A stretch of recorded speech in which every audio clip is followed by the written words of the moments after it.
4 o'clock. Let's get down to business. Today we got an update on firework restrictions. Plus, we'll find out about how the livestock industry is holding up in the summer heat. It's Matt Trammell, and this is Live.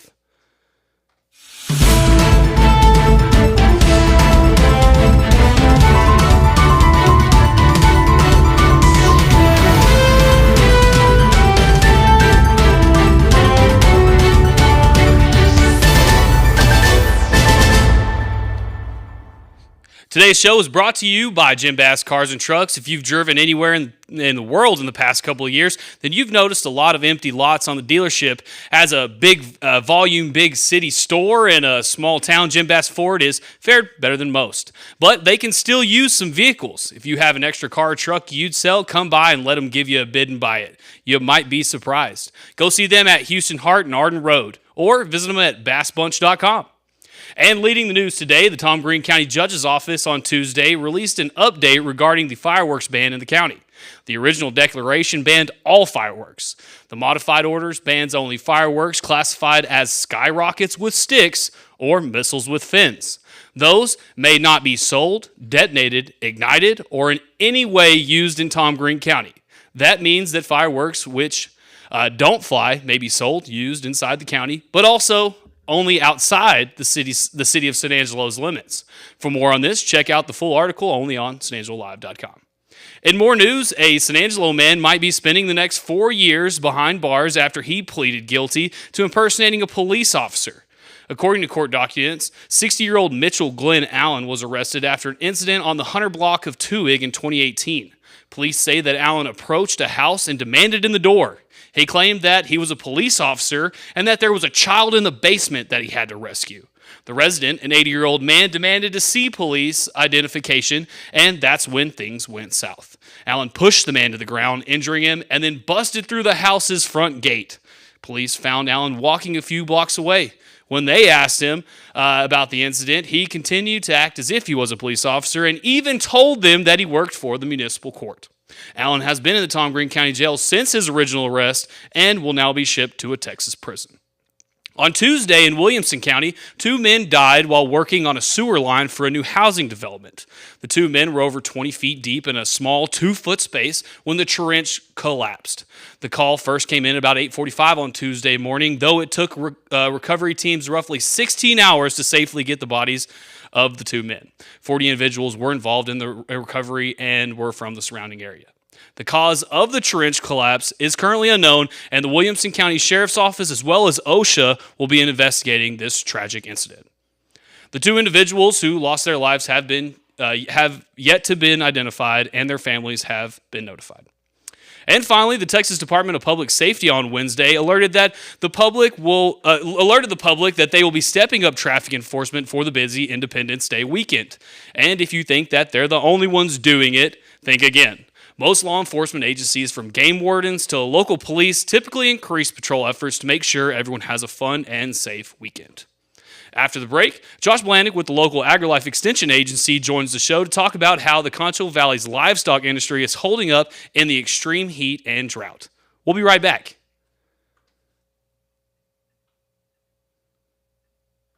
Power, durability, comfort.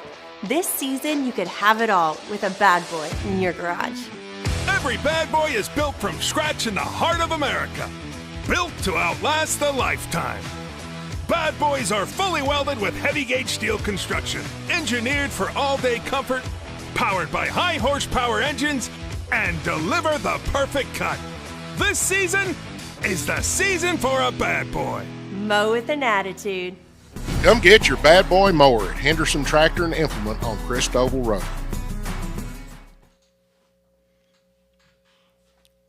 Welcome back. We are live again here at San Angelo Live. I'm Yantis Green, and with me is Josh Blanek. Josh is the Agrilife Extension Agent here in San Angelo. Thanks for being here. Yes, sir, Yantis. Glad to be here. It's dry out there. Oh, that's an understatement. Yeah.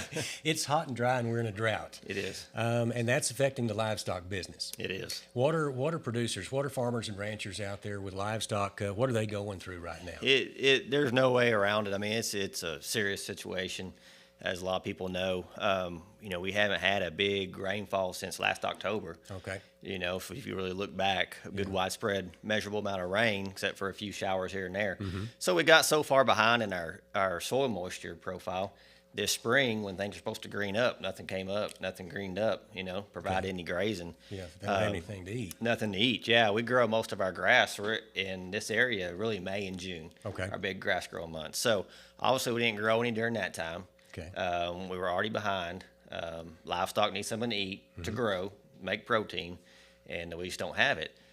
So honestly, a lot of them are having to scale down. Really heavy culling, selling off herds, just liquidating. Things that they don't want to do, but they got to. So they've been feeding for a while too. They have been, supplementing with feed, and you can only buy so much feed, I guess. That's right. Input prices are way up. I mean, grains are up. Hay's a crop, Right. and we're not growing any. So hay's expensive. You can't if you can find it, high dollar, and so they don't want to sell. That's their livelihood, raising livestock, but they're having to because you just can't feed your way through it.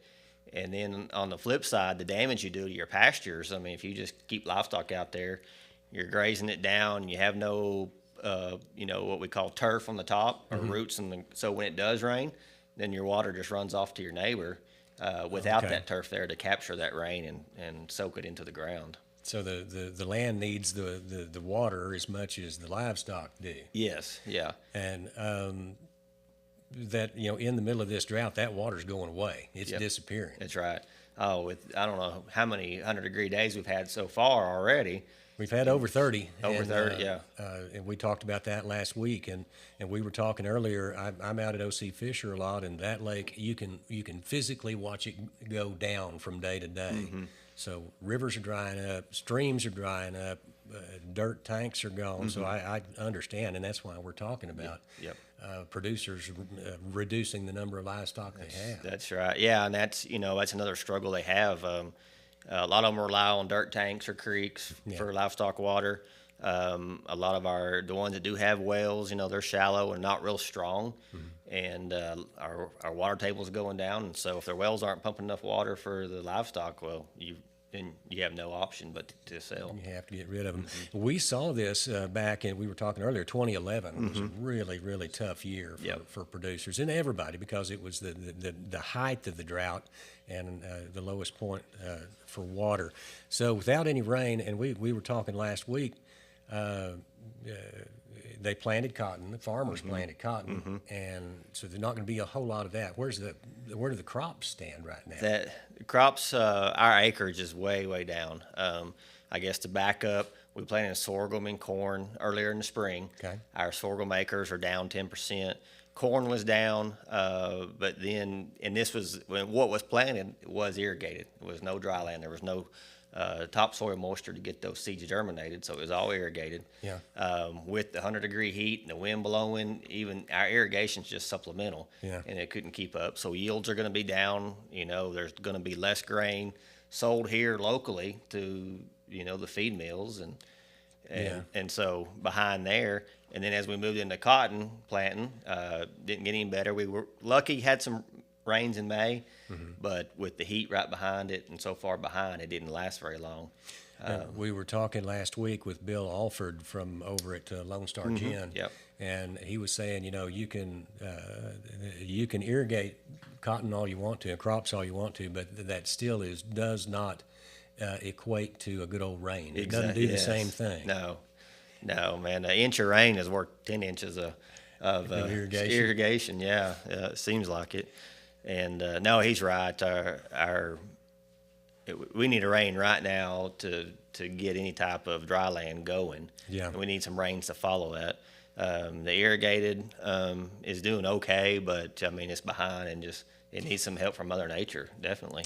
And this being a cornerstone industry, agriculture production, whether it's raising livestock or raising crops, that has a ripple effect across all the rest of the economy. Oh, yeah. If farmers are not buying pickups, that means dealerships are not selling pickups. That's right. And if they're not buying feed, that means the grain folks are not selling feed. Not selling, yeah, that's right. Or just going into town, they may skip going in town to eat at a restaurant. on a Friday night or whatever, and just elect to stay home. So it is a huge ripple effect. I mean, you're right. Our agricultural industry is a huge part of our local economy here, and the ripple effect that it provides. So we've got to kind of hunker down and hope it rains real soon. Yeah, yes, we do. What happens if we don't get another rain? You know, I tell people I've been around long enough that we generally get some sort of rain around July 4th, and that last night may have been it. But we also almost always get one right around September 1st. Right before dove season. Season. Yep. And man, if we don't get a rain between now and then, we're going to be hurting. Those guys are going to be hurting. We definitely will. If we don't get those rains and have a chance to grow any type of forage, grass, then I mean there will not be any livestock left in Tom Green County or the surrounding area. Wow. And then we start planting wheat, in September, October, November for either grain or grazing. And there you go again. There's another crop what we say is gonna fail, and we're not gonna have that product. So well, that just brought up $5 gas too. I mean, if you're supplementing feed, you've got to drive to town to get that feed, and that's $5 gas and higher diesel to get the feed to the animals. It just compounds the issue. Oh yeah, you're right. Like I said before, the input costs right now are just sky high. I mean, stuff we haven't seen in a long time. Luckily, grain prices and cotton prices and livestock prices are good. Yeah. But the bad side is we're in a drought. We're not able to raise anything. If you don't have the resources to raise it, it doesn't matter how much they're paying That's for right. This is where I normally say, and I know we could talk forever about this stuff, and there's stuff that I don't know, and I always leave something out. What's on your mind, Josh? What do y'all talk about? What's keeping you up at night? The drought. I mean, that's kind of what we're talking about, is just what we're going to do. What a lot of people don't understand is that they're outside the industry is, so if we are selling our sheep and our goats and our cattle and reducing our numbers, well, when it does start raining, then the numbers out there are low. So there's nothing, it's that whole supply and demand. So then there's nothing to replace and restock with. And then so supply and demand, if there's a low supply and high demand, prices go up. So so if they sold a nice cow that had been on the ranch for 4 years for $1,000, then it starts raining and it costs them $1,500 to buy her back. Well, you can tell. So there again, you're affecting the economy, and same thing with sheep and goats, and so it is a vicious cycle. What are you hearing long term from the co-ops and stuff? Are we looking for maybe some relief in the fall and maybe over the winter? I mean, that's the bad thing is that's the $10 million question, I guess. When is it going to rain? And everybody's asking the same thing. Yeah.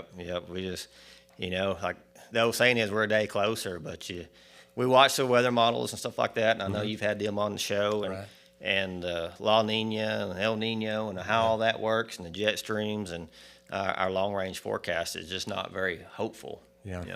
Very promising. Well, it'll be tough, but I know some of those guys, and all of them.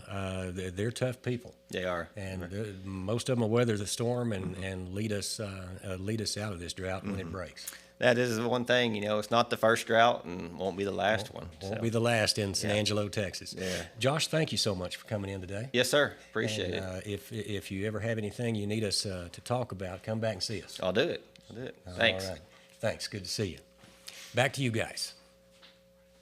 Hey guys, we need used cars, so bring it to me and I'll give you some money. Okay. Just bring it in. And we'll give you lots of money. Bring your used car and let us give you money. We need your cars and trucks. We need your used cars. We need your used cars and trucks, people. Bring it in. If you have an extra car or truck you'd sell, come by and let us give you a bid to buy it. You might be surprised. At Jim Bass, we buy cars and trucks. Houston, Hart, and Arden Road, or 24/7 at bassnuts.com. Welcome back. Just a quick reminder, you have to like us on Facebook, hit the bell on YouTube, and, of course, catch up with us Monday through Friday at 4 o'clock on this daily live stream program, only streamed on SanAngeloLive.com. Earlier in the show, we broke the news that the majority of fireworks in the county will be banned. Well, at least the cool flying ones. But don't be too disappointed, though, because there's a number of other ways you can watch a fireworks show. The biggest and baddest will be on Sunday, July 3rd at the River Stage. The San Angelo Live Star Spangled Banner concert and fireworks show will kick off at 7 p.m. with Mariachi Alma Mexicana. Then the community band will perform after them. During the community band's performance, the band will play 1812 Overture during the amazing fireworks show. After the show, stick around because a Chicago tribute band, the Chicago Tribute Authority, will be playing. We hope all you can attend this. This as general admission is free. For those looking to have an upgraded time, VIP tables are still available. We'll see you guys tomorrow with a fun show featuring a rock star who played with people such as Eric Clapton and George Harrison. You ever heard of them? Plus, the Myers Minute returns with some awesome giveaways. Thanks for watching, and we'll see you tomorrow.